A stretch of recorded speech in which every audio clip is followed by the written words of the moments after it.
दोस्तों, जब ये शुरू हुआ था तब किसी को उम्मीद नहीं थी कि रामायण इतना अधिक लोकप्रिय साबित होगा। और जब दूरदर्शन पर इसका पुनः प्रसारण हुआ तो फिर इसने नए रिकॉर्ड्स कायम किए। दोस्तों, जब भी हम रामायण देखते हैं तो इसमें दिखाए गए महल, वन, नदी, दरबार, ये सब देखकर ऐसा लगता है कि वाकई में असल में भी सब कुछ ऐसा का ऐसा ही रहा होगा। रामानंद सागर ने इस तरह रामायण के दृश्यों को इतनी खूबसूरती के साथ फिल्माया कि हमें यह बिल्कुल भी एहसास नहीं होता है कि दरअसल जहां रामायण की शूटिंग हुई थी वो केवल एक सेट था जो रामायण के लिए तैयार किया गया था।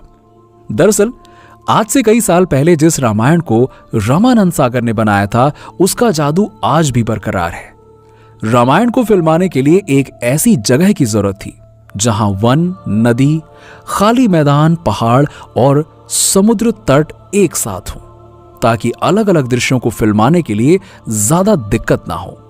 बहुत सी जगह तलाशने के बाद आखिरकार एक ऐसी जगह मिली जहां इस पवित्र कथा को फिल्माया जाए, और वो थी गुजरात का एक छोटा सा शहर उमरगांव।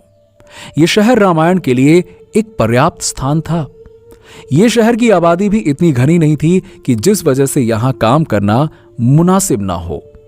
हालांकि इसके अलावा रामायण की ज्यादातर शूटिंग रामानंद सागर के बंगले सागर विला में हुई थी। कुछ सीन आउटडोर हैं। जब शूटिंग बाहर होती तो वहां के थिएटर आर्टिस्ट और अन्य कलाकारों की मदद ली जाती थी।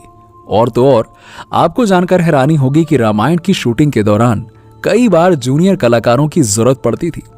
ऐसे में गांव गांव में जाकर ढोल नगाड़े के साथ ऐलान कराया जाता था कि सीरियल में काम करने के लिए कलाकारों की जरूरत है, भर्ती चालू है, आ जाओ ज्वाइन कर लो।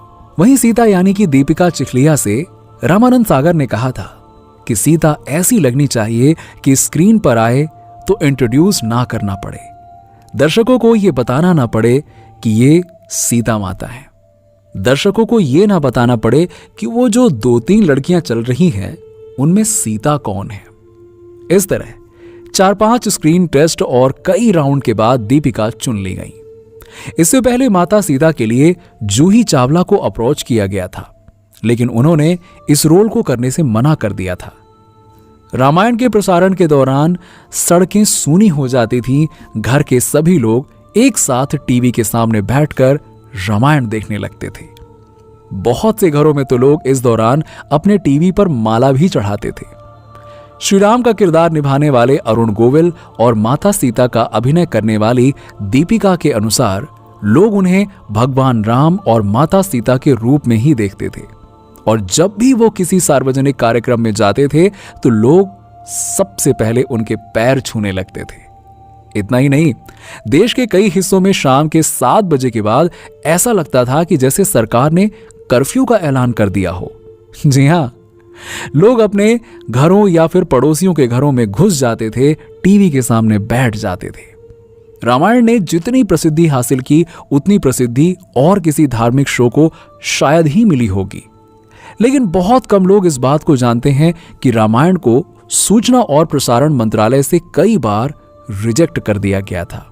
इसके चक्कर में रामानंद सागर ने कितनी बार सरकारी दफ्तरों के चक्कर लगाए थे और तब जाकर रामायण को प्रसारित करने की इजाजत मिली थी।